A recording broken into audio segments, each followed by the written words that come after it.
I have a package for you.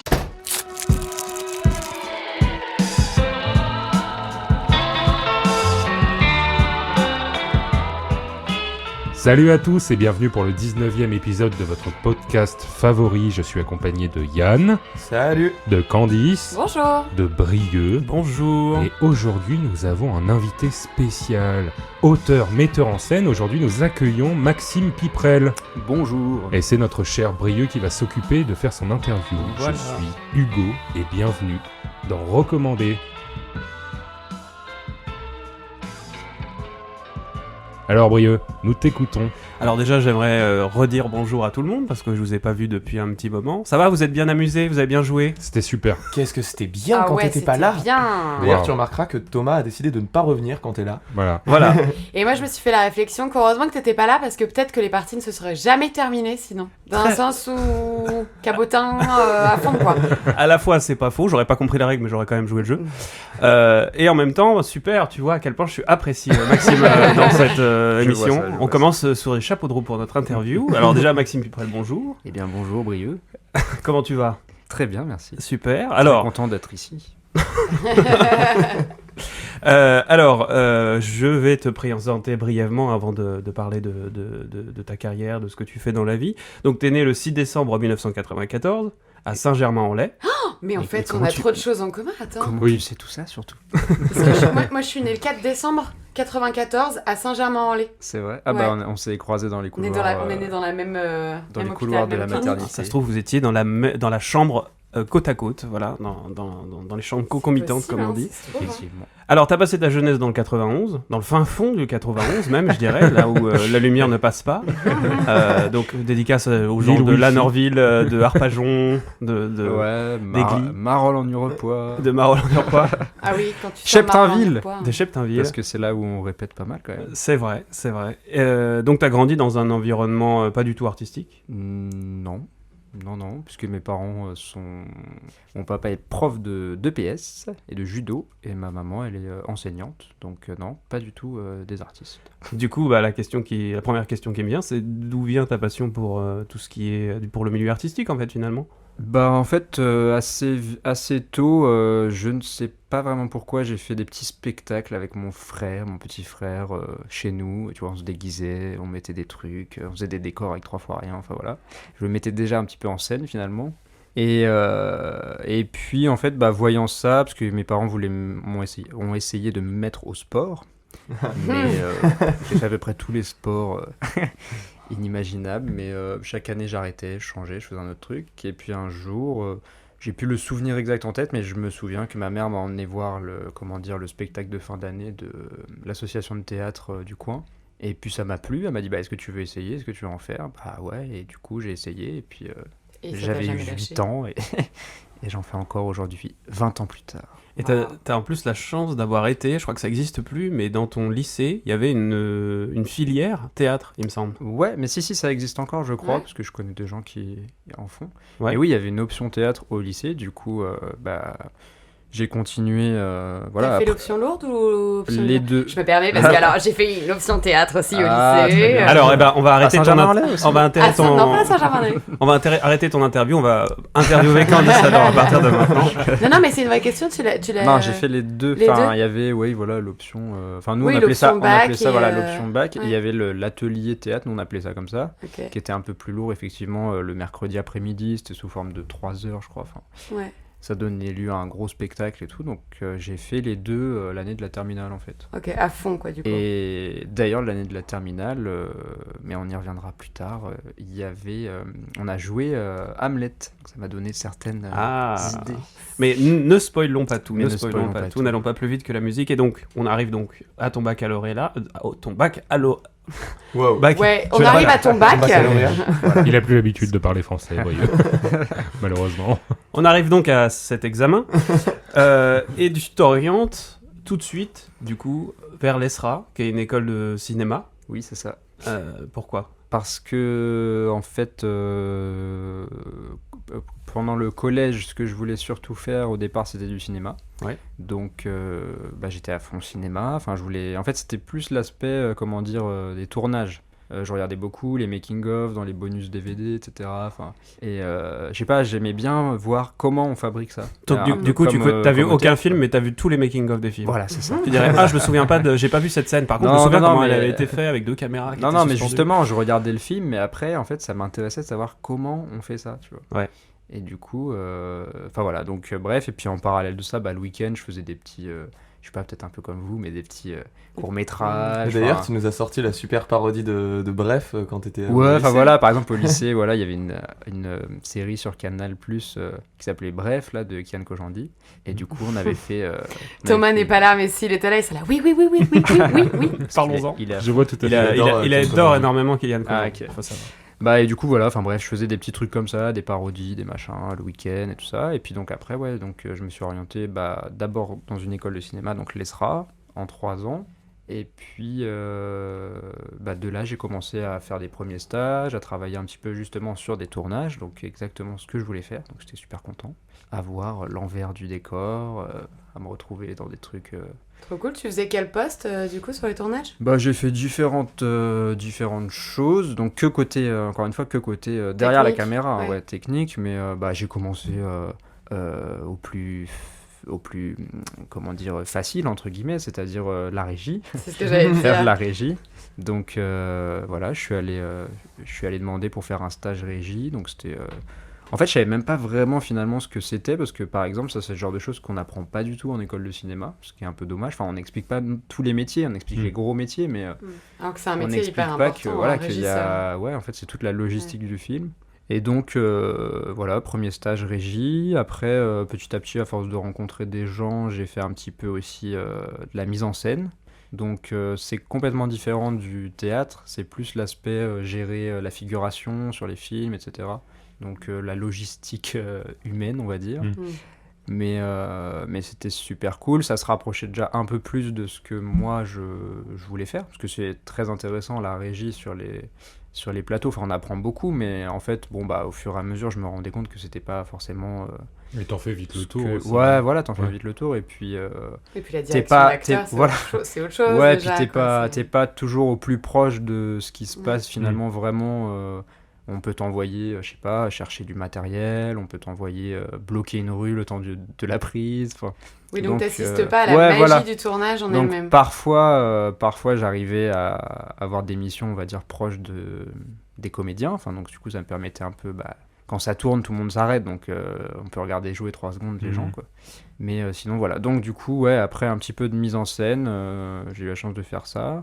Est-ce que tu as des anecdotes qui te sont arrivées sur les plateaux ? Des anecdotes, ouais, là tout de suite comme ça, je sais pas, mais je sais pas, j'ai eu la chance de... Si, par exemple, il y a Tom Cruise qui m'a dit bonsoir dans les yeux.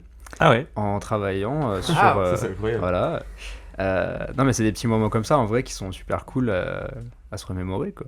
Mais tu l'aurais pas vécu là, pareil, ailleurs, j'étais... quoi. Et t'as pas parlé de scientologie du tout. On n'a pas parlé de Scientologie. Il avait pas assez d'argent, c'est pour ça. Ouais, c'est ça. Non, mais voilà, mais du coup, ce qui était cool, c'est que ça m'a permis de... Bon, en l'occurrence, là, j'ai pas du tout parlé avec Tom Cruise, mais avec d'autres comédiens, parce que je faisais aussi, par exemple, beaucoup de transport de comédiens. Donc, Ok. tu vas les chercher chez eux, tu les emmènes sur le plateau, etc. Et du coup, parfois, il y avait des trajets de 1 heure, 2 heures, ça permettait un petit peu d'échanger. Voilà, je sais pas, j'ai rencontré Benoît Poulvorde, enfin des gens comme ça. C'est donc trop cool. Tellement cool, bien. ouais. Et, Meilleur trajet. Ouais, et du coup, il y a des gens comme ça. En fait, parfois, il y a des gens où bon, je vais pas dire des noms, mais il y a des gens où tu t'es un petit peu déçu finalement, et puis il y en a d'autres où en fait c'est les mêmes que ce que tu vois dans les films, et là tu te dis, ah, c'est trop bien, je partage ce petit moment exclusif. Trop cool. Voilà. Trop cool. Et après ça, qu'est-ce qui se passe ? Parce que tu arrêtes complètement de travailler sur les plateaux de tournage et tu Tout à fait. t'orientes vers... Ce que j'ai gagné au loto, en fait. Alors, j'ai pas la même version. Ta femme non plus ne donne pas cette version-là. Mais tu t'orientes vers le cours Florent. Et tu recommences des études Ouais, c'est ça. au cours Florent. Parce qu'en fait, du coup, quand je me suis mis à travailler sur les tournages, donc c'était intermittent du spectacle. Et il y a des périodes au début, ou peut-être même après, je sais pas, du coup, parce que actuellement, là, je fais plus trop ça, mais il y a des périodes où on a du travail, puis après, il y a des périodes où il n'y a plus rien. Et du coup, moi j'ai eu une grosse période, enfin quand j'ai une grosse période, c'est plusieurs mois, mais en fait c'est long quoi, tous les jours, où il y a vraiment rien, où on passe son temps à appeler des gens, à faire des mails, des machins, personne ne répond. Oui, peut-être on va te prendre pour ci, pour ça, mais... Enfin bref, donc j'ai eu une période un petit peu comme ça, démoralisante, on va dire, où je savais pas trop ce que j'allais faire. Et en parallèle de ça, je faisais toujours du théâtre, j'ai jamais arrêté, même en parallèle des tournages et tout ça. Tu faisais quoi? Tu faisais dans une troupe amateur, un truc comme ça, ou dans une Ouais, école? ouais, c'est ça. Enfin, non, dans une troupe. Non, pas dans une école, dans une troupe. En fait, comment dire, le prolongement de mon association D'accord. que j'avais jamais vraiment quitté finalement. Ok. Là où j'avais pris mes cours, mais justement après le lycée, j'ai commencé à monter des pièces avec des copains, quoi. Grâce à cette association au départ pour tout ce qui était achat des décors, comment dire, prêt des salles, etc. Donc ça, c'était l'aspect positif, quoi. Donc très vite, t'as été dans la mise en scène finalement, parce que tu faisais Ouais, déjà en de la fait, mise en dès scène la avant d'arriver au cours sortie, Florent. ouais, c'est ça. Dès la sortie du lycée, en fait, avec un copain avec qui on avait joué en terminale, je lui avais dit, viens, on monte une pièce, viens, on continue en fait après le lycée, tu vois. Donc du coup, on a monté notre première pièce. En fait, on est revenu la jouer dans notre lycée. Parce qu'au départ, on n'avait pas de théâtre pour jouer, donc on a dit, viens, on va demander au lycée si on peut venir la rejouer. Du coup, ils ont dit oui, ils nous ont prêté la salle un soir, on l'a remplie. Et puis de là, on a commencé à aller jouer dans des vrais théâtres. Mais c'est drôle parce qu'en fait, on a l'impression que c'est une suite continue, c'est une prolongation des petites représentations que tu faisais avec ton frère, des petits courts-métrages que tu faisais quand tu étais plus jeune. En fait, t'as jamais eu vraiment de pause. Enfin, dans le sens où t'as commencé de façon très simple devant les parents, mais il y a toujours eu cette envie, il n'y a jamais eu de pause dans les représentations ou dans la création, entre guillemets. Ouais, c'est ça. C'est vrai que là-dessus, je suis assez... content, si je veux dire. Non, mais j'ai jamais, contrairement à d'autres gens avec qui j'ai pu parler, parfois on sait pas vraiment ce qu'on veut faire. Au collège, on se dit mais qu'est-ce que je vais faire plus tard, Moi, j'avais toujours ce truc de je veux faire du cinéma ou je veux faire du théâtre. En tout cas, je veux faire un truc comme ça artistique. Et je me suis jamais vraiment dit, contrairement à d'autres malheureusement, encore une fois avec qui j'ai déjà échangé, non c'est trop dur, vas-y j'arrête, je vais aller faire un boulot par défaut, quoi. Et du coup, j'ai déjà travaillé à côté, parce que du coup, quand j'ai fait pour en revenir au cours Florent, je me suis inscrit au cours Florent, j'ai d'abord fait un stage dans lequel j'ai malheureusement rencontré Brio Waterman. Et ça, c'était dur. Ouais. Non, et du coup, et pour en revenir à ça, dans cette période du coup un petit peu déprimante, c'est ma mère d'ailleurs qui m'a un peu poussé en me disant tu fais du théâtre, pourquoi tu tenterais pas une école un peu renommée C'est marrant parce que c'est exactement ce qui m'est passé aussi. Ce qui s'est passé pour moi aussi, c'est ma mère qui est venue un jour et qui m'a dit vas-y, je t'inscris, t'as rien à perdre. Voilà, c'est grâce à nos mamans. C'est grâce aux mamans qu'on s'est rencontrés, toi et moi. Non, mais et du coup, je me suis inscrit au cours Florent, donc le stage avec Brieux. Et puis, et donc en parallèle de ça, c'est ça que je voulais dire, j'avais quand même un petit boulot, comme on dit, alimentaire, quoi. Je travaillais dans un collège, puis un lycée. Mais en tout cas, je me suis jamais dit, si ça marche pas, tant pis, je vais faire que mon petit boulot. En fait, ça m'aurait trop déprimé. Ouais, mais c'est une vraie force en même temps de se dire, même si ça marche pas aussitôt comme j'ai envie, je continue, je crois en moi. Ouais, c'est ça, mais c'est pas évident. Enfin, en vrai, je dis ça, mais parce que c'est toujours un peu le cas. Voilà, c'est toujours un peu le cas, mine de rien. Enfin, j'ai de la chance que plus ça va et plus je gagne ma vie en faisant des trucs que j'aime. Enfin, j'ai plus besoin de faire des choses comme ça pour le moment, tant mieux, j'espère que ça va durer. Mais je sais que c'est pas évident et c'est dur. Alors, par contre, le cours Florent, tu vas l'arrêter un peu précocement, puisqu'on fait la première année ensemble. La deuxième année, on n'est pas ensemble. On est séparés. D'ailleurs, la première année, on est enble avec Yann, qui on n'entend pas trop. Ah, c'est vrai. On était tous trois. C'est vrai, t'avais oublié. Bon, c'est parce que tu devais venir une fois tous les 3 mois. Oh. Et la deuxième année, il n'était plus avec toi, mais nous étions là avec Hugo. Ah ouais, vous étiez avec... en deuxième année, avec toi. Ah, avec moi, non. Yann. Mais oui, mais j'ai bugué, je me suis dit, mais que vous étiez avec Maxime. C'est là qu'on a fait bande à part avec Maxime. C'est vrai, tout à fait. Non, mais c'est ça qui est assez cool, justement, c'est que au cours Florent, parce que souvent on me demande est-ce que c'est une bonne école, etc.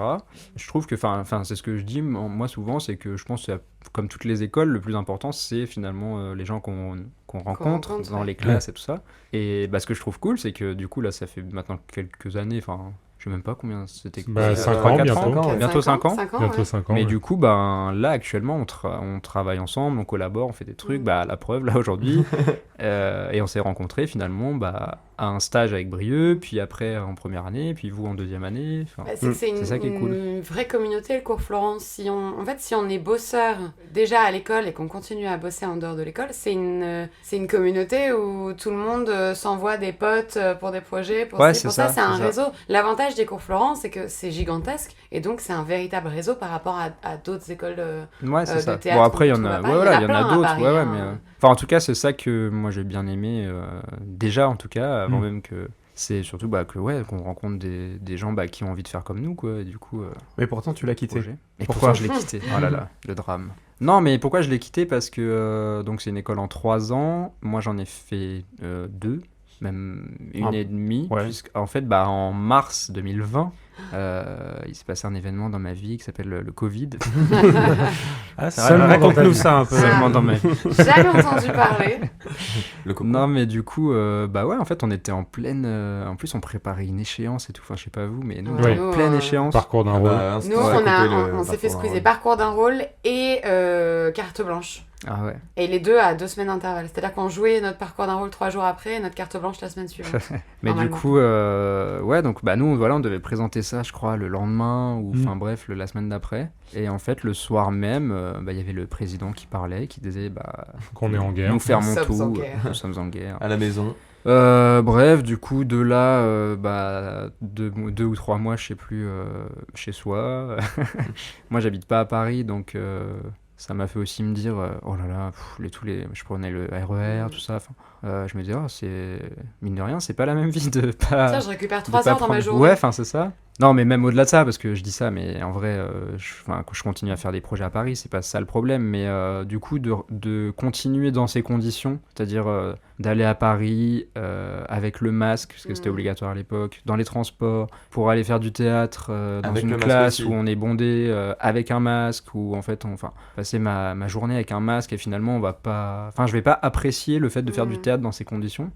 Donc comme c'est une école, mine de rien, qui coûte quand même un peu cher. Je me suis dit, est-ce que j'ai vraiment envie de payer mon année pour ne pas apprécier je pense que beaucoup se sont posé la question, dans toutes les classes, il y en a quand même vu des gens partir aussi. Et puis après ça regarde que moi, mais j'avais l'impression d'avoir fait peut-être aussi un peu le tour. C'est un peu prétentieux de dire ça, mais en tout cas, je commençais un peu à me dire, mine de rien, à côté, je fais aussi du théâtre, j'expérimente par moi-même mes trucs, j'ai rencontré des gens, ça y est, on fait nos trucs. Donc t'avais un peu fait le tour de la question. Oui, t'étais déjà actif. En fait, je me suis juste dit, qu'est-ce que, même si ça m'aurait sans doute apporté peut-être sans doute d'autres choses, mais qu'est-ce que, le fait de prolonger de quelques mois, qu'est-ce que ça va est-ce que ça va vraiment m'intéresser, est-ce que le jeu en vaut la chandelle, quoi. Mais alors parlons un peu de ce que t'as fait à côté, puisqu'à côté tu as créé donc ta propre compagnie de théâtre, tu t'es un peu détaché de ton association, même si tu y es encore, il me semble, encore aujourd'hui. J'y suis en tant que prof. Oui, voilà. Je donne des cours, en fait. J'ai bouclé la boucle. Non, mais en gros, l'association dans laquelle j'ai commencé à l'âge de 8 ans, et maintenant je donne des cours à des petits qui ont eux-mêmes 8 ans. Voire plus, parce que du coup ça va jusqu'à des adultes. Mais donc j'y suis sous cette forme. C'est le pilier de l'association. C'est ça. Mais non, mais c'est une conclusion en soi. Mais tu crées aussi à côté la compagnie A3 On y va, avec lequel tu montes tes propres projets, on va dire un peu plus personnels. C'est ça. Tu le montes avec des amis justement de cette association, des gens avec qui tu avais confiance, et vous montez votre première pièce qui est l'extraordinaire Voyage du Fakir qui était resté coincé dans une armoire Ikea, c'est le vrai titre.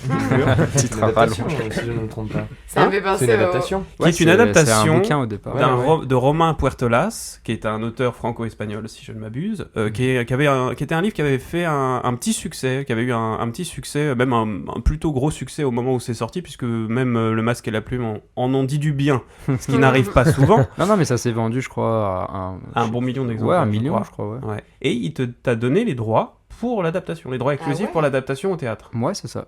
Alors qu'il y avait déjà eu un film avant avec... Pour 10 €, tu te rends compte. C'est vrai ? Et comment t'es rentré en contact avec... Non, et ben en fait, ouais, pour en revenir à ça, donc on a créé la compagnie A3 On y va, en fait, dans le but de commencer justement à pouvoir s'émanciper de notre association de départ, quoi. Parce que ça devenait un peu limité, enfin, ne serait-ce que pour aller jouer dans d'autres salles, etc. Parce qu'on avait envie un petit peu d'explorer d'autres choses, quoi. Et ça a été le premier projet, ouais, comme tu disais, donc le Fakir, on va nous résumer comme ça, pour pas dire le titre à chaque fois. Le Fakir, et en fait, je cherchais, comment dire, une pièce d'aventure, dans le sens où je voyais des mises en scène qui m'intéressaient, d'autres spectacles, etc. Et j'avais envie de me confronter un petit peu à un truc où ça allait se passer dans plusieurs lieux. Enfin, un peu le challenge de comment on peut faire ce genre d'histoire où en fait c'est hyper cinématographique et comment on fait ça sur scène. Donc c'était plus en fait l'idée de se confronter à un truc comme ça. Donc je cherchais finalement juste un sujet qui allait s'y prêter. Et je suis tombé... Ah mais non, oui, j'en reviens en fait à mes années de tournage, puisque j'ai travaillé, alors 2 jours, en ce qu'on appelle en renfort, c'est-à-dire quand ils ont besoin de monde en plus, sur le film, parce que ça a été adapté en fait en film, L'extraordinaire voyage du Fakir. Et donc ça a dû me revenir en tête, en me disant, tiens, je vais lire le bouquin et tout. Et du coup, j'ai lu le bouquin, puis en même temps que je le lisais, je me disais, tiens, est-ce que ça pourrait s'adapter au théâtre ? Parce que y a des bouquins qui sont pas forcément... Qui sont beaucoup plus durs à adapter. Voilà, plus durs à adapter, parce que je me disais, je pensais quand même en termes de moyens et tout ça. Le Seigneur des Anneaux. Ouais, c'est ça, enfin ça doit pouvoir se faire, mais je suis sûr qu'au Japon, ils y pensent. Oui. Mais voilà, on pouvait pas louer le Stade de France, donc... Du coup, j'ai trouvé ce bouquin, et puis de là, il s'avère que dans ma base de mail, en fait, du fait d'avoir travaillé sur le tournage, j'avais le mail de l'auteur, Romain Puertelas. Et du coup, je me suis dit, allez, je vais lui envoyer un petit mail en lui expliquant que j'ai travaillé sur le film de son livre, et que ça m'intéresserait peut-être d'adapter son bouquin. Et il m'a répondu assez vite, comme quoi il était comment dire, ravi, enfin que... En fait, ça m'étonnait presque qu'il n'y ait pas que personne l'ait fait, puisque le livre a eu du succès. Après, ils l'ont fait en film. Et donc, je me disais, ça se trouve, ils vont le faire peut-être en théâtre. Puis, a priori, non, c'était pas trop prévu. Et du coup, il m'a dit, oui, pas de souci. Et il m'a donné le contact de son éditeur, parce que lui, il a pas trop géré ça finalement. Enfin, il m'a juste donné son accord, quoi. Et à partir de là, l'éditeur a dit OK. Si lui, il est OK, moi, je suis OK. Et puis voilà. Puis après, on s'est mis d'accord. Et puis, non, en vrai, ils ont été assez cool. Bon, après, j'ai expliqué aussi que c'était pas pour une dimension forcément... Ouais, j'avais demandé combien de représentations vous aviez fait. En vrai, on en a pas fait tant que ça. On a dû en faire je sais pas, je dirais 10-15 peut-être. Un peu plus, je pense. Oui, c'est déjà pas mal. Je sais pas. Enfin, étalé, voilà, sur plusieurs mois et dans quelques villes. On n'a pas fait un gros truc. On l'a même pas joué à Paris, finalement. Je me souviens encore quand tu... C'est le chat. Oui, je me souviens on a encore un chat parmi nous aujourd'hui. Quand tu l'adaptais quand on était en cours, que tu écrivais sur ton petit carnet, Ah ouais. tu écrivais des notes sur le... Ouais, c'est sur possible. ce que tu voulais faire, ça me rappelle. Ça, c'est une pièce que tu aurais envie de relancer par hasard, enfin, justement, ou tu te dis que ça appartient à... je sais pas trop. Enfin, si ça se fait, ça serait pas dans les mêmes... peut-être pas avec de la même façon, c'est-à-dire...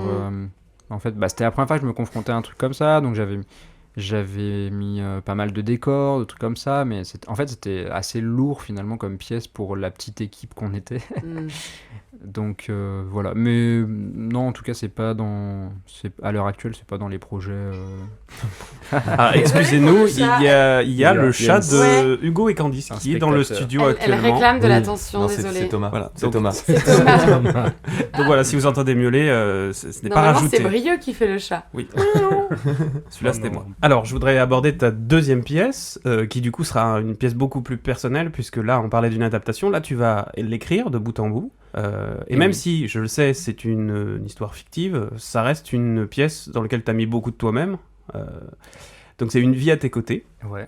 Est-ce que tu peux nous parler un peu de cette pièce ? Aïe, aïe, aïe, j'ai des frissons. Aïe, aïe, trop belle, ah oui, cette parce que pièce. Yann, il faut savoir que Yann a joué récemment dans Une vie à tes côtés. Et il s'est bien débrouillé. Et on peut l'applaudir. Bravo. Bravo. Une vie à tes côtés, je me suis lancé un nouveau défi cette fois-ci de tenter d'écrire moi-même un truc de A à Z, puisque du coup le Fakir c'était à partir d'un bouquin, donc il y avait une partie que j'avais inventée, mais sinon c'est pas moi qui avais inventé l'histoire. Et Une vie à tes côtés, mine de rien. En fait, je l'ai écrit assez vite, bizarrement. Enfin, je m'en étonne moi-même à chaque fois de l'histoire. Elle est venue assez vite. En fait, je me suis imposé des contraintes et j'ai beaucoup écrit en musique, notamment avec des musiques qui sont dans le spectacle. Et c'était justement, comment dire, c'était une musique, il y a une musique, enfin la musique de la fin du spectacle, que j'écoutais en allant au cours Florent. Et je sais pas, elle me touchait, et j'avais envie de finir une pièce sur cette musique. Avec la musique de Ben Mazué. C'est une musique de Ben Mazué, ouais, qui s'appelle Vivant. Et ouais, quand j'ai découvert la musique et tout, après je me suis mis à l'écouter en boucle. Et donc je me disais, j'aimerais bien finir un spectacle là-dessus, parce que ça ferait une jolie fin. Mais j'avais pas d'histoire, je savais pas, j'avais rien. Donc j'ai fait un peu le mécanisme inverse, quoi. Comment je pourrais arriver à faire une fin avec cette chanson? T'as fait une mission impossible, c'est-à-dire t'imagines une cascade et après t'imagines un film par-dessus. J'imagine un scénario. Non mais voilà, et du coup donc je me suis mis à écrire ça. Au départ c'était pour un festival qui ne s'est même pas fait, d'ailleurs je crois que ça a été annulé justement pour le Covid, puisque c'était il y a 2 ans. Mais c'est pas grave, j'avais mon texte qui était là, qui était prêt, et on s'est mis à le répéter. Et puis voilà, et puis en fait, ouais, quelle était la question? Que c'est personnel? Ouais, en fait, je sais pas, ça m'est venu assez... Enfin, comme tu l'as dit, c'est pas... Le pitch, c'est pas un truc... c'est-à-dire que c'est l'histoire d'une...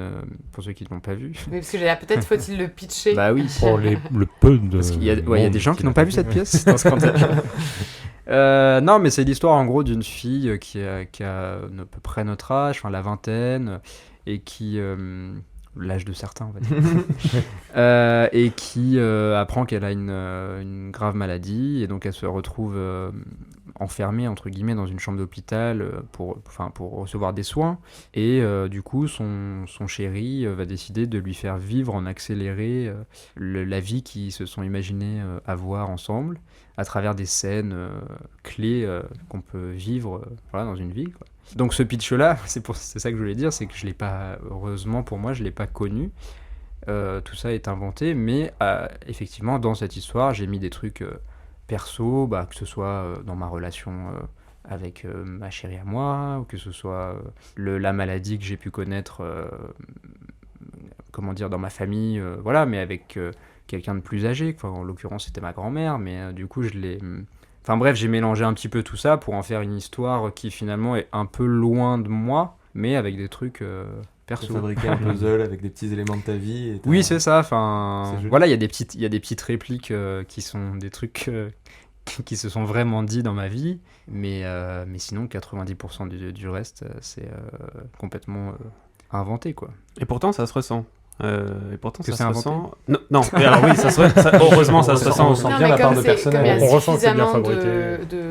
de réalité, de vraies émotions vécues, même si c'est au milieu de toute cette fiction, justement, cette sensibilité, cette réalité-là, elle transparaît dans la pièce. Oui. Ouais. Moi, elle m'a beaucoup touchée, la pièce. C'est vrai. Ouais, j'étais assez émue à la fin, et j'avoue que la musique, en effet, m'a foutu un petit coup de massue final. Mais Ben Mazué. De Ben Mazué, exactement. Non, puis tu disais que tu utilises des... Elle était bonne, oui, tu celle-ci, utilises je te des l'accorde. fameuses répliques que tu as vraiment utilisées dans ta vie, et je trouve que on les ressent vachement. Ça donne un côté super humain au personnage. Ouais. Non, mais voilà, c'était plein de trucs. Par exemple, je sais pas, il y a une scène où ils imaginent qu'elle est enceinte, ils s'imaginent donner des prénoms à l'enfant, etc. Et quand j'écrivais, en fait, ma propre chérie, elle était enceinte. Et du coup, c'était des trucs que je vivais, en fait, actuellement. Mais comment dire, moi, je le vivais de façon joyeuse. Oui. Mais je le transposais en me disant, putain, si eux, ils devaient vivre ça, comment ils... Donc, du coup, je mettais un peu d'humour et en même temps, je mettais un peu, comme tu dis, de la sensibilité. Voilà. Mais du coup, je suis assez content, effectivement, que ça ait... Dans l'ensemble, on a eu quand même des jolis retours, ouais, c'était joli à voir que cette petite histoire écrite.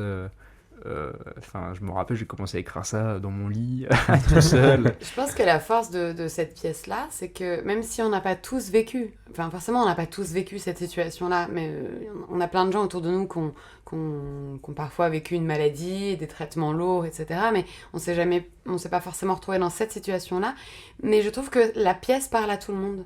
Les personnages parlent à tout le monde, on peut tous identifier quelqu'un autour de nous, que ce soit les deux personnages principaux ou même ceux qu'on a autour, ou même je pense juste aux voix des parents aussi. Ouais. Je sais pas, moi j'avais l'impression d'entendre les papas, mamans de tout le monde un peu. C'est vrai, d'ailleurs la preuve en est, t'as tout à fait raison, c'est qu'à la fin du spectacle, il y a beaucoup de gens qui voulaient te rencontrer. C'est plus vrai. que les acteurs, j'ai remarqué que ils voulaient discuter avec toi, parler de parce qu'ils avaient la question de savoir qu'est-ce qui s'est passé dans ta vie.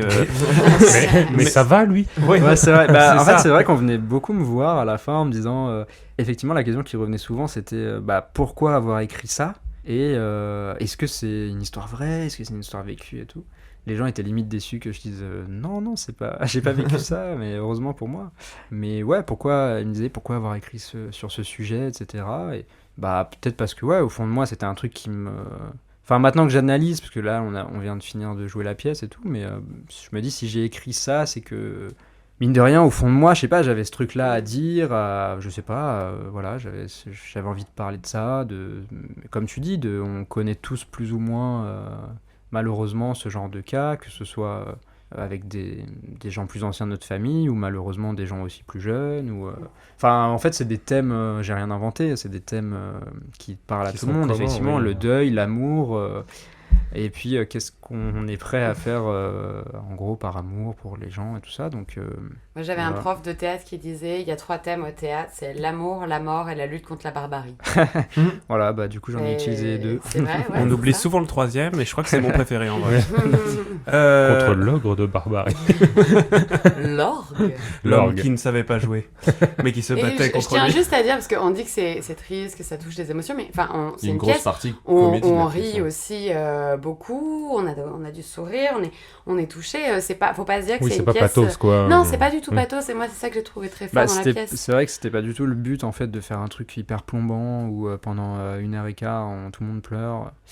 Donc et puis parce que j'estime que en tout cas j'ai envie de faire de la comédie aussi, donc du coup j'avais pas envie de faire un sujet comme ça hyper plombant pendant. Mais c'est aussi ce qui fait que c'est très efficace, c'est que vu que c'est court, t'es dans un moment où tu rencontres des personnages pendant peu de temps, et en fait de rire avec eux, ils sont on s'attache proches Parce d'eux, que ouais. la pièce dure quoi, 1h15 ? Ouais, c'est ça. Ouais. Finalement, le message, c'est pas est-ce que la vie est courte, cette pièce.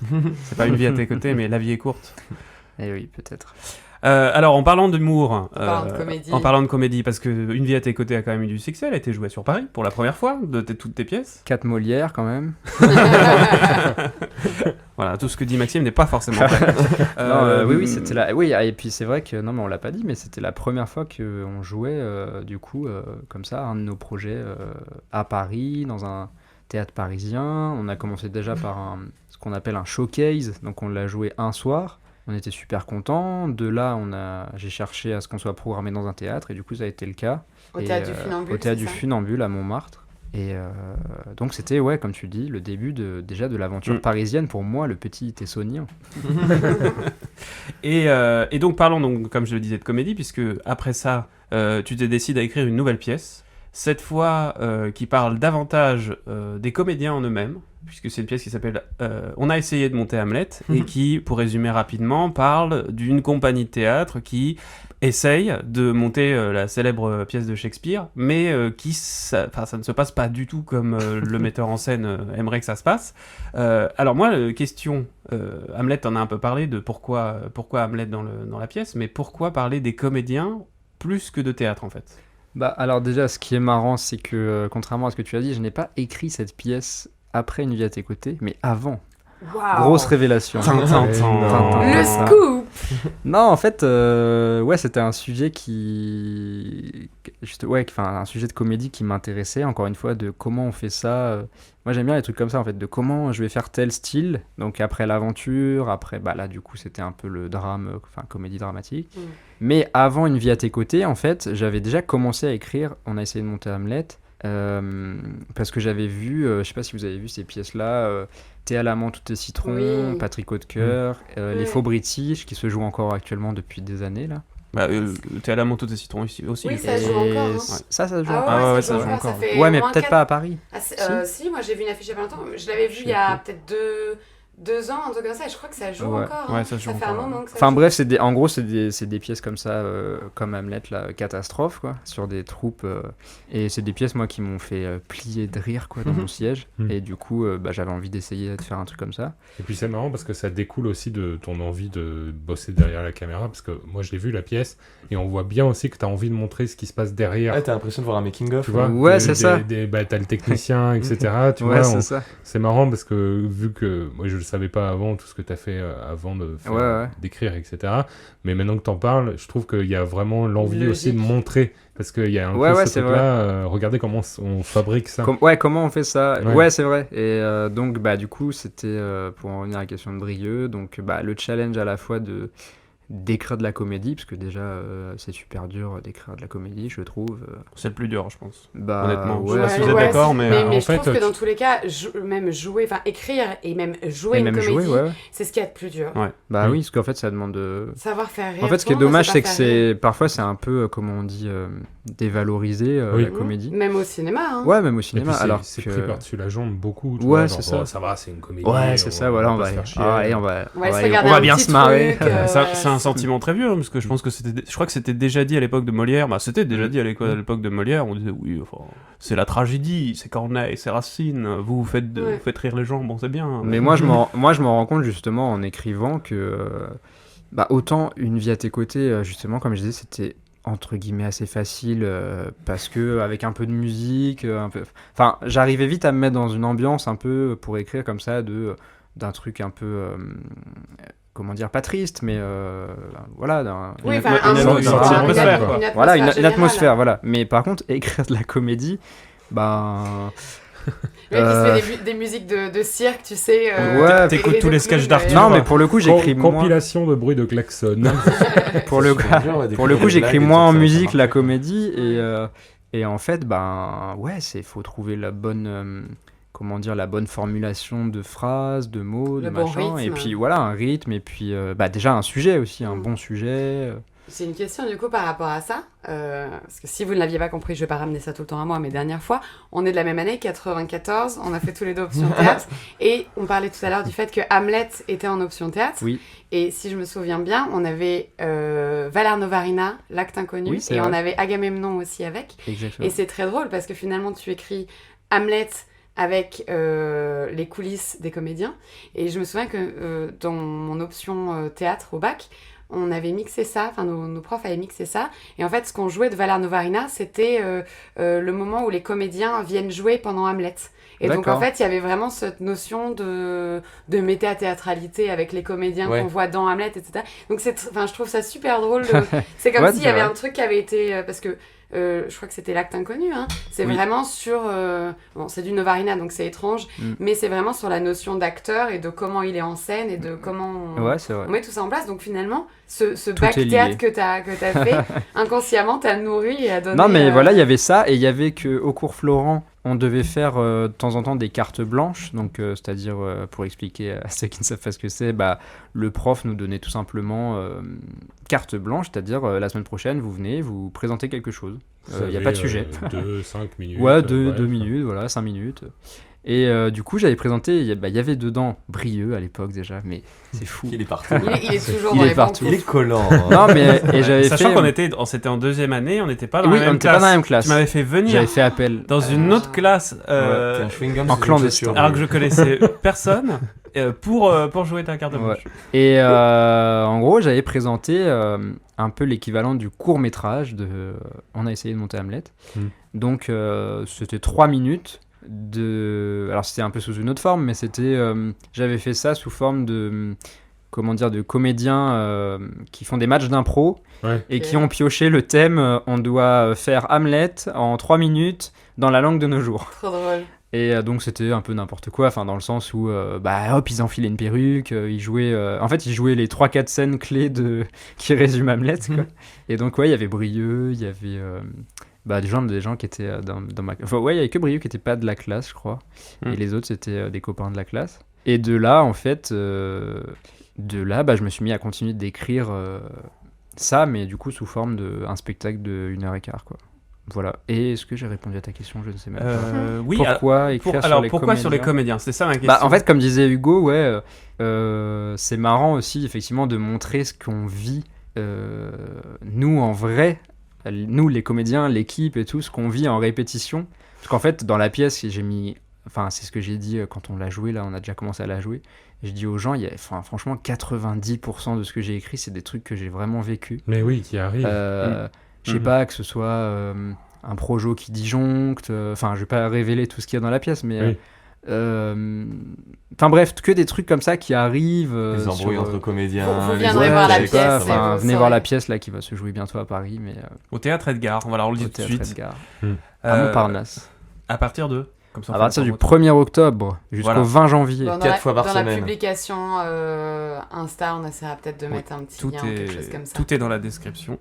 Et donc, en fait, moi j'ai une petite théorie. Tu vas me dire si c'est vrai. Mais parce que de ce que tu nous as raconté... Non, c'est faux. Tout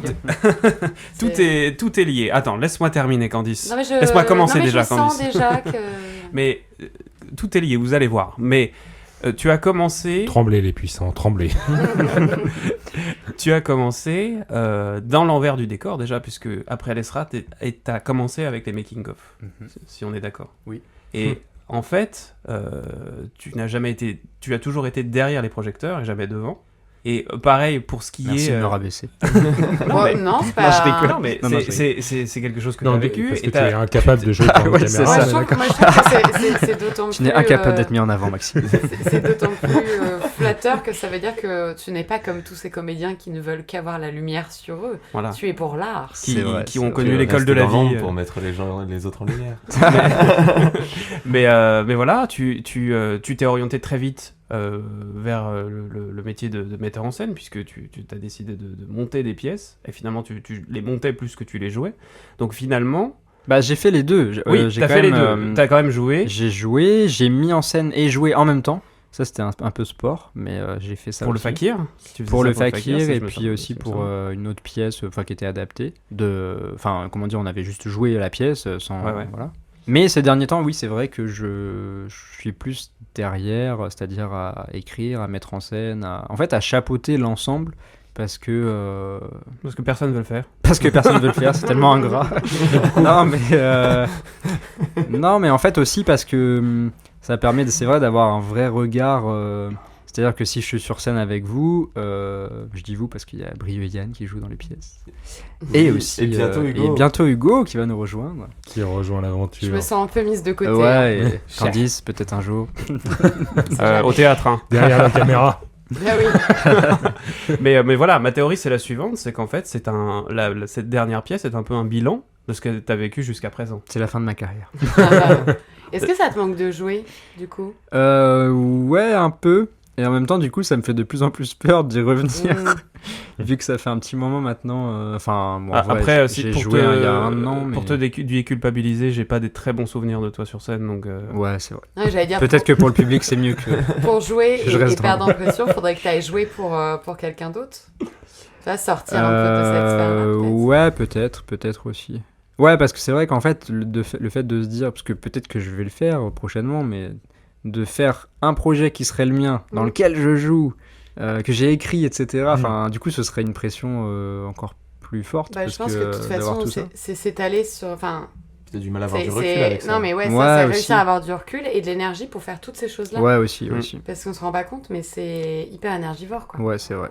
Quoi qu'il en soit, Hamlet a eu du succès, puisque tu as reçu ton premier prix. Est-ce que tu peux nous parler de ça un peu ? Et oui, c'est vrai, en fait, nous sommes partis à Toulouse, au Printemps du Rire, le festival Le Printemps du Rire à Toulouse. Et en fait, on a postulé, c'est Dimitri, je vais le citer, il sera content. Dimitri Hildebert.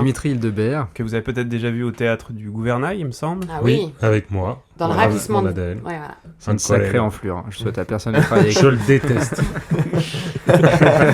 Il va être content. J'ai l'impression qu'il est dans les projets de tout le monde, ce mec-là, quand on il bouffe à tous les rats. Dès que tu discutes avec quelqu'un, il te dit « Ah, mais Dimitri, je le connais, il a joué dans la pièce de Bijou. Je suis arrivé sur le groupe de la nouvelle pièce de Maxime, et vraiment, le premier truc que m'a dit Dimitri, c'est « Casse-toi ».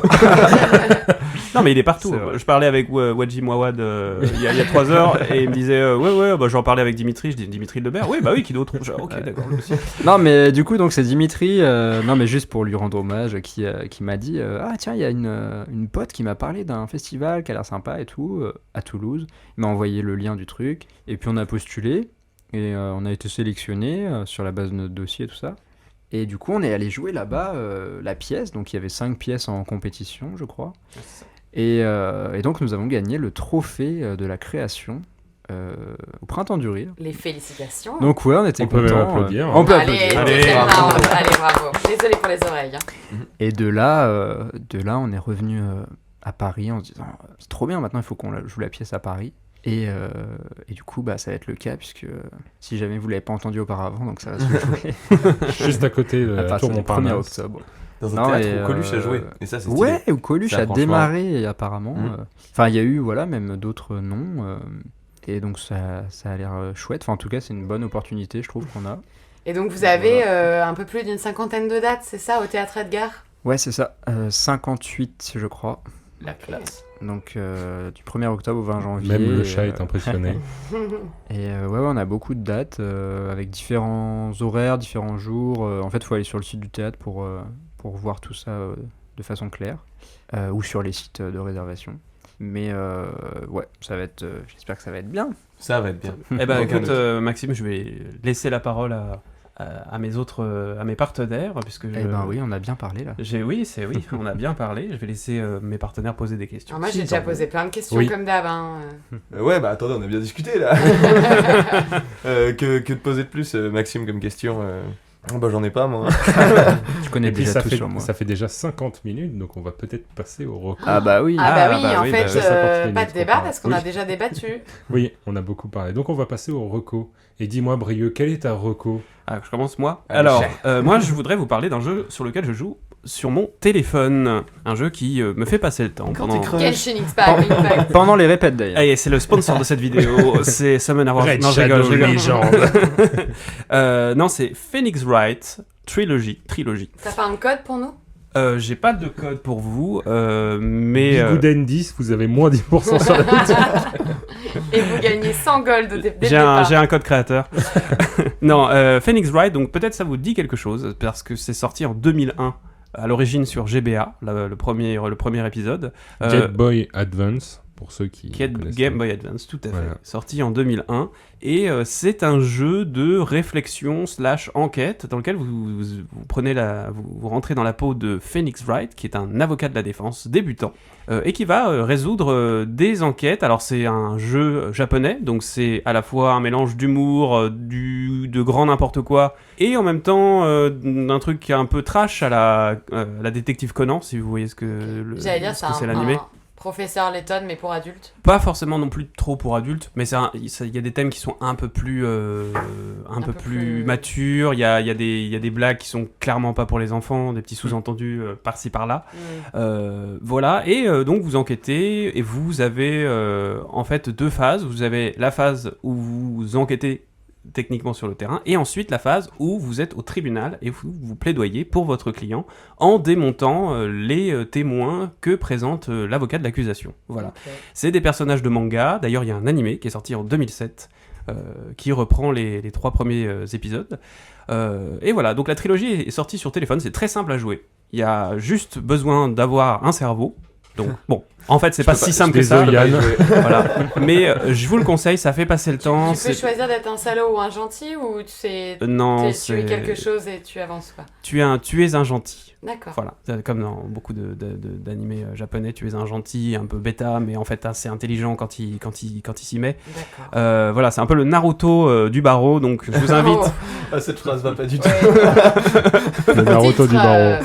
C'est son nom de famille. Naruto du barreau. C'est pas un hentai. Hein. Bref, Bref, putain, l'enfer. Phoenix Wright Trilogy, ça coûte une petite dizaine d'euros et c'est un jeu qui va vous prendre au moins 50 heures, donc ça vaut le coup. Moi en tout cas je m'éclate dessus, les personnages sont attachants, donc profitez bien. Et on le retrouve sur... Sur Apple, moi je joue sur Apple Store, mais c'est aussi sur Android, donc voilà. Et vous pouvez aussi le retrouver sur GBA, sur Nintendo DS, sur Windows, il est sorti depuis partout. Eh ben merci beaucoup Brieux. Yann, ta reco. Yes, alors moi aujourd'hui je vais encore vous recommander une petite série, une série policière. Il s'agit de The Killing, sorti en 2011. Alors je précise la série de 2011 parce qu'il y a eu un The Killing danois en 2006. Oui, j'ai vu la danoise moi. Ouais, qui est vachement bien aussi, Elle est bien aussi. très bien notée. Mais du coup qui a été réadapté par les Américains évidemment, et donc cette fois-ci ça se passe en Amérique, à Seattle, et qui a été tout aussi bien accueilli que l'original. Et donc on retrouve Sarah Linden, inspectrice de la police criminelle de Seattle comme je disais, qui se fait affecter à une enquête lors de son dernier jour de service avant de quitter la ville de Seattle pour de bon. Donc ensuite fini d'être détective. Sauf que bon, c'est aux côtés de Stephen Holder qu'elle va se faire affecter à une enquête pour son dernier jour. Stephen Holder étant le détective qui est supposé la remplacer plus tard. Sauf que, spoiler, notre détective favorite, ce sera pas son dernier jour de travail parce qu'elle va devoir s'occuper de l'enquête, ça va se prolonger. Il s'agit de la disparition et on le comprend assez vite de l'assassinat d'une jeune fille qui est retrouvée dans le coffre d'une bagnole, et c'est pas joyeux. Et donc on va être plongé au cœur d'une intrigue sanglante et bien ficelée, mêlant complot politique, mafieux et autres suspects plus louches les uns que les autres. On a ici deux protagonistes très originaux, avec d'une part donc la détective, qui est donc le personnage principal, et qui est obsessionnelle, je me perds complètement. Si vous aimez les écoutez Yann. Qui a une vie personnelle aussi au bord de l'explosion. Waouh. Fais une pause là, non? Et enfin, on retrouve aussi son coéquipier, qui est un rare cas de policier ex-junkie qui a laissé tomber le costard-cravate pour un bon vieux sweat à capuche et anorak. Et en parallèle, on a aussi beaucoup de personnages très intéressants. Ça ne s'arrête jamais. Notamment, je déteste. Notamment avec, on suit la famille de la défunte qui nous fait donc traverser le deuil et tout, c'est vachement intéressant et très touchant. Voilà, je vous abrège ça, c'est The Killing et c'est disponible sur Disney+. Je vous assure que la série était très bien, même si mon résumé Non mais moi ça m'a donné envie. désastreux. Et en plus je me disais j'espère que c'est pas sur Netflix parce que j'ai toujours pas repris Netflix. Faut savoir qu'il fait très chaud là. De base, c'était compliqué. Netflix en partenariat avec... je sais plus quelle société de production. Ah ok. Mais c'est plus sur Netflix. Toujours aussi racheté précis. par Disney+. Merci Yann. Non, j'ai plus le nom, c'est un truc qui commence par A. Candice, c'est quoi ta reco? Mais moi ça va être Changeons de sujet. Une reco Je te déteste. toute bête. En fait je vais vous parler de la librairie théâtrale. Alors pour nous c'est peut-être une évidence parce qu'on a fait les cours Florent, etc. Mais je vous ai déjà parlé de pièces de théâtre au cours de certaines émissions et autres. Et parfois, en fait, on est même un peu limité dans la Fnac, Gilbert Joseph, tous ces trucs-là. Et donc, je me dis, peut-être que tout le monde n'est pas au courant de l'existence de la librairie théâtrale. Donc, c'est une boutique qui existe depuis très longtemps maintenant. Je crois que c'est une date même historique. Je vais essayer de vous retrouver ça. Et c'est 3 rue de Marivaux dans le 2e arrondissement. Pour ceux qui sont en région parisienne, c'est ouvert du lundi au samedi de 11h à 19h. On continue. Et surtout... pour les gens qui ne sont pas à Paris, il faut savoir qu'il y a un site internet. Et ce site internet, il est très très complet. Vous pouvez commander des pièces connues, des classiques, comme des petits auteurs qui sont édités à la librairie théâtrale ou même ailleurs, mais que vous ne retrouverez pas en fait dans des grandes surfaces classiques, on va dire. Il faut savoir d'ailleurs que les libraires de cette librairie théâtrale sont des puits.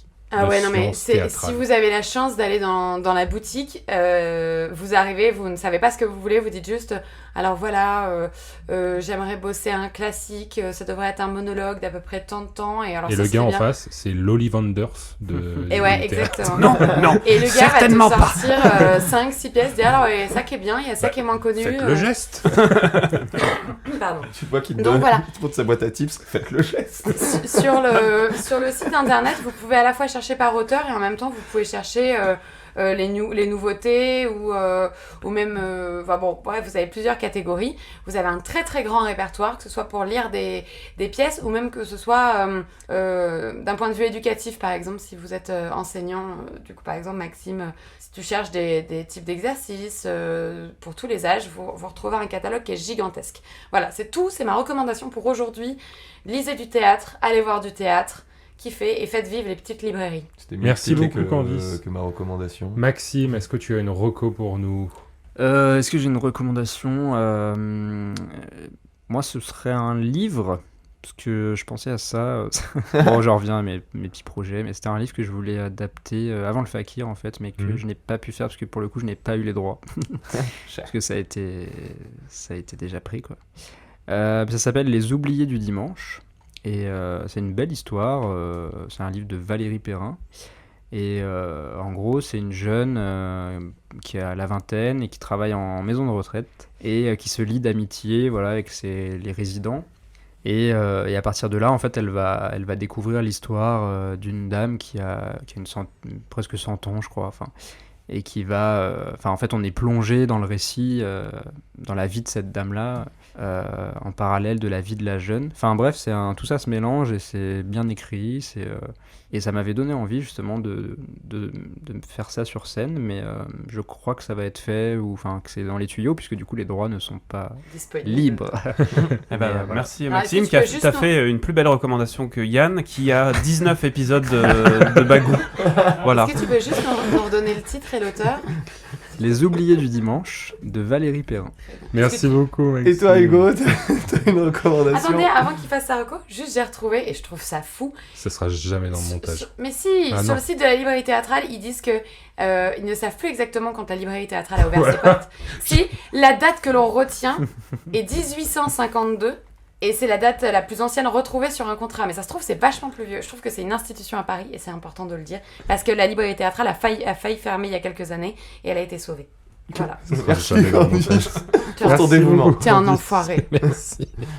Bon, ta recommandation, Hugo, du coup. Oui, Hugo, c'est toi qui as ma la reco, pression, préparez-vous pour les prochains épisodes parce que je vais en avoir d'autres. Parce que maintenant que je suis abonné au Game Pass, j'ai l'accessibilité à plein de jeux et je voulais vous parler d'un petit jeu indépendant qui s'appelle Lonely Mountains Downhill. Alors, qu'est-ce que c'est Lonely Mountains Downhill?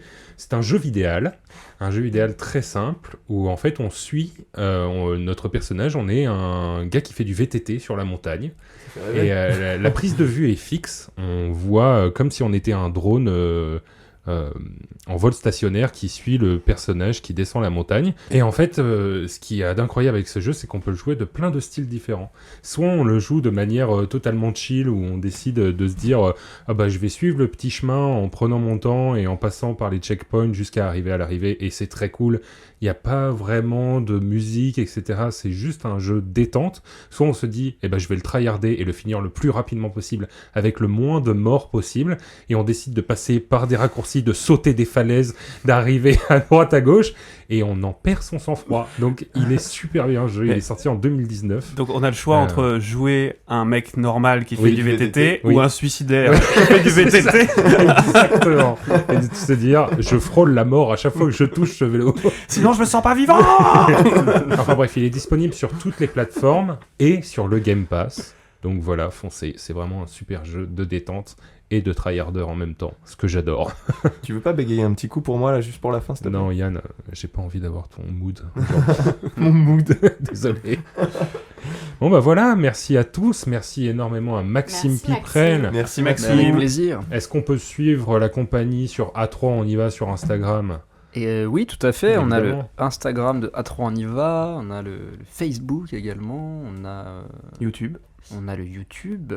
Et voilà, c'est déjà pas mal. Donc, pensez à aller. Venez surtout nous voir en vrai. Ouais, en fait. c'est ça, au Théâtre Edgar. Donc regardez les Théâtre dates Edgar. On est sur Billets Réduc aussi, je crois. Sur tous les sites de vente. Le spectacle est en vente à partir du 1er octobre. Merci beaucoup, Maxime. Beaucoup. Merci à Brieux. Je t'en prie. Merci à Yann. Je t'en prie. Merci à Candice. Merci à vous. Je suis Hugo. C'était recommandé. Au revoir.